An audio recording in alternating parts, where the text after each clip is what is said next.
Anies Baswedan patut diduga menggunakan uang korupsi Johnny G. Plate.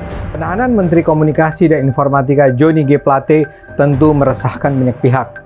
Salah satu yang mungkin terdampak adalah kampanye pencalonan Presiden Anies Baswedan. Logikanya sederhana.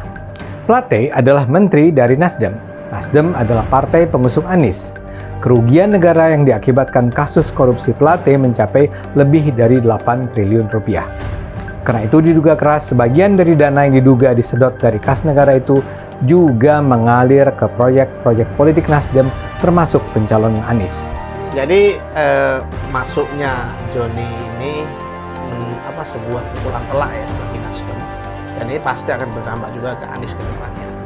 Artinya bahwa saat ini mereka baru terkejut, ya. Bahkan partai-partai lain pun ikut terkejut, kaget, kok bisa gitu loh, kok bisa masuk gitu. Karena memang pertimbangan politiknya pasti besar banget ya. Jadi mentersangkakan Johnny ini bukan sebuah keputusan yang mudah.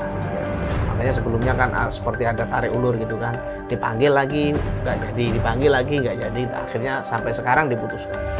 Ini tentu Nasdem akan sangat goncang ya pertama, kemudian juga nasibnya juga bisa di ujung tanduk juga ketika aliran dana ini bisa dibuktikan mengalir ke mereka. Ini bahaya sekali. Bisa jadi bukan hanya Johnny yang akan masuk ya, tapi yang lain juga masuk. Ya, baca pres untuk koalisi perubahan untuk persatuan Anies Baswedan patut diduga menggunakan uang korupsi BTS Menkominfo Johnny G. Plate. Hal ini disampaikan Komisaris Pelni Dede Budiarto. Pasalnya ketika menjadi cagup di Pilkada DKI 2017, Anies Baswedan diketahui hutang kepada Sandiaga Uno sekitar 50 miliar rupiah. Ya, harus diduga duit korupsi yang merugikan negara 8T ini akan digunakan untuk capres yang suka ngutang ketika nyalon Pilkada DKI. Keri, kata Dede. Dede juga menyertakan foto yang menampilkan Anies tengah berfoto selfie berdua dengan Johnny G. Plate. Sambil membubuhi sindiran 8T, ia juga mencolek Andi Sunilingga dan sejumlah pendukung Anies lainnya.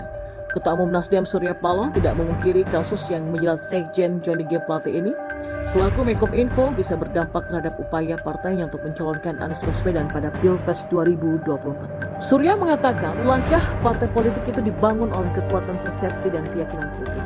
Oleh karena itulah dia pun mengatakan pemberitaan pun bisa mempengaruhi persepsi publik atas apa yang terjadi itu. Atas dasar itulah pihaknya berharap institusi pers pun juga bisa berintegrasi dalam menyiarkan pemberitaan. Ya, tergantung bagaimana kita membangun persepsi publik, dan disitulah peran rekan-rekan institusi pers yang saya nantikan, dan saya harapkan pers yang bebas berjalan. Sebelumnya pada Rabu siang kemarin, Kejagung telah resmi menetapkan Johnny G. Plate sebagai tersangka dalam kasus korupsi pembangunan menara BTS 4G dan infrastruktur pendukung bakti Kominfo.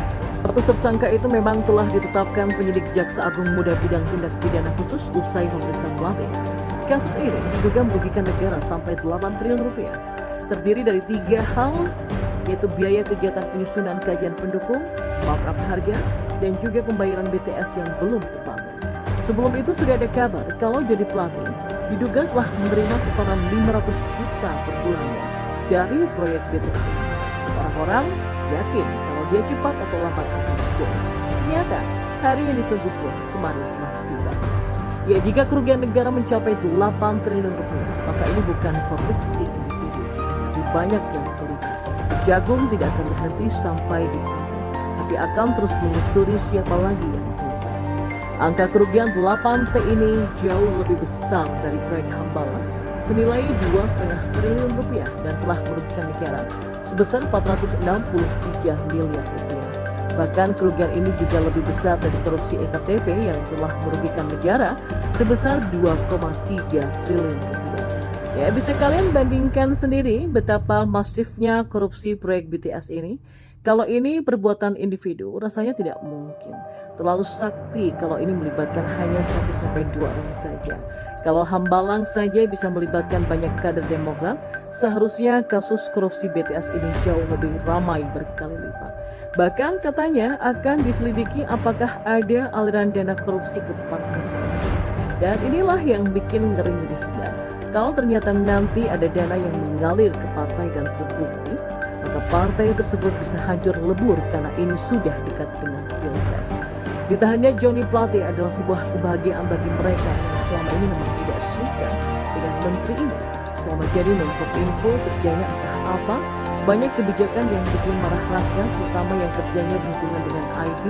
Ketika ramai PayPal, Dota, Steam, dan yang lainnya diblokir, kemarahan netizen mencapai titik didih.